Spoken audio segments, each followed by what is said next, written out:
ತಂಬುಳಿ. ತಂಬುಳಿಗಳು ಸಾಂಪ್ರದಾಯಿಕ ಅಡುಗೆಯ ಸ್ವಾದದೊಂದಿಗೆ ಆರೋಗ್ಯವನ್ನು ವೃದ್ಧಿಸುವಂಥದ್ದು ಮತ್ತು ದೇಹಕ್ಕೆ ಹಿತವಾಗುವಂಥದ್ದು. ದಿನನಿತ್ಯದ ಅಡುಗೆಗಳಲ್ಲಿ ಸಾತ್ವಿಕವಾದ ಇಂತಹ ತಂಬುಳಿಗಳಿದ್ದರೆ ಆರೋಗ್ಯವನ್ನು ಚೆನ್ನಾಗಿ ಕಾಪಾಡಿಕೊಳ್ಳಬಹುದು. ತಂಬುಳಿಗಳನ್ನು ಮಾಡುವ ಕ್ರಮ ಪ್ರದೇಶಕ್ಕನುಸಾರವಾಗಿ ಸ್ವಲ್ಪ ವ್ಯತ್ಯಾಸವಾಗುತ್ತದೆ. ಇಲ್ಲಿ ಮಾಡಿದ ವಿಧಾನ ದಕ್ಷಿಣ ಕನ್ನಡ ಹವ್ಯಕ ಬ್ರಾಹ್ಮಣರ ಶೈಲಿಯಲ್ಲಿ ಇದೆ.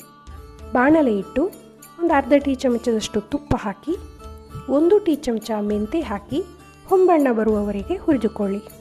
ಸ್ವಲ್ಪ ಪಟಪಟ ಸಿಡಿಯುತ್ತದೆ, ಹುರಿದ ಪರಿಮಳ ಬರುತ್ತದೆ. ಇಲ್ಲಿ ಮೆಂತೆಯನ್ನು ಕಡಿಮೆ ಅಥವಾ ಜಾಸ್ತಿ ಹುರಿದರೆ ಕಹಿಯಾಗಲೂಬಹುದು.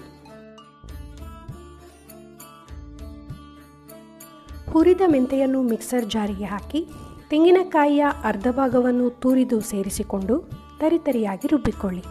ನಂತರ ಸ್ವಲ್ಪ ನೀರು ಹಾಕಿ ನುಣ್ಣಗೆ ರುಬ್ಬಿಕೊಳ್ಳಿ. ಒಂದು ಪಾತ್ರೆಗೆ ಹಾಕಿ ನೀರು ಹಾಕಿ ಗಲಬರಿಸಿ ಸೇರಿಸಿಕೊಳ್ಳಿ. ಮಜ್ಜಿಗೆಯನ್ನು ಸೇರಿಸಿ. ತಂಬುಳಿಗಳಿಗೆ ಮೊಸರನ್ನು ಹಾಕುವುದಕ್ಕಿಂತ ಕಡೆದು ಬೆಣ್ಣೆ ತೆಗೆದ ಮಜ್ಜಿಗೆಯನ್ನು ಸೇರಿಸುವುದು ಆರೋಗ್ಯದ ದೃಷ್ಟಿಯಿಂದ ಹಿತಕರ. ಮಜ್ಜಿಗೆಯ ಹುಳಿಯ ಗುಣ ಮೆಂತೆಯ ಕಹಿ ರುಚಿಯನ್ನು ಸಮದೂಗಿಸುತ್ತದೆ. ಮಜ್ಜಿಗೆಯ ಹುಳಿಗೆ ಅನುಸಾರವಾಗಿ ಅವರವರ ರುಚಿಗೆ ಬೇಕಾದಷ್ಟು ಸೇರಿಸಿಕೊಳ್ಳಿ. ರುಚಿಗೆ ತಕ್ಕ ಉಪ್ಪು ಸೇರಿಸಿ ಮಿಶ್ರ ಮಾಡಿಕೊಳ್ಳಿ. ಮೆಂತೆ ತಂಬುಳಿಯು ಮಜ್ಜಿಗೆಯ ತಂಪು ಮತ್ತು ಹಿತಕರ ಗುಣವನ್ನು ಮೆಂತೆಯ ಔಷಧೀಯ ಗುಣವನ್ನು ಸೊಗಸಾಗಿ ಜೊತೆಗೂಡಿಸಿಕೊಡುತ್ತದೆ. ಸ್ವಲ್ಪ ಭಾಗವನ್ನು ಇನ್ನೊಂದು ಪಾತ್ರೆಗೆ ಹಾಕಿಕೊಂಡು ಒಂದು ಪಾತ್ರೆಗೆ ಸ್ವಲ್ಪ ಬೆಲ್ಲವನ್ನು ಸೇರಿಸಿಕೊಳ್ಳುತ್ತಿದ್ದೇನೆ.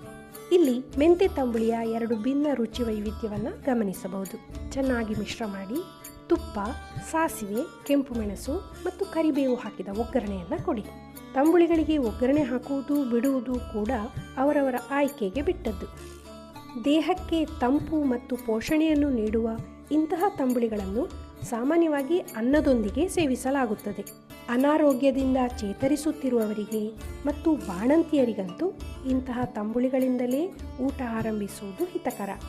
ಜೀರ್ಣಕ್ರಿಯೆಗೆ ಸಹಕಾರಿ, ದೇಹಕ್ಕೆ ತಂಪು, ರಕ್ತದ ಸಕ್ಕರೆ ಪ್ರಮಾಣವನ್ನು ಸಮತೋಲನಪಡಿಸುತ್ತದೆ, ಆರೋಗ್ಯದಾಯಕ ಹಾರ್ಮೋನುಗಳಿಗೆ ಪೋಷಣೆ ನೀಡುತ್ತವೆ, ಕೂದಲು ಮತ್ತು ಚರ್ಮದ ಆರೋಗ್ಯ ಹೆಚ್ಚಿಸುತ್ತದೆ.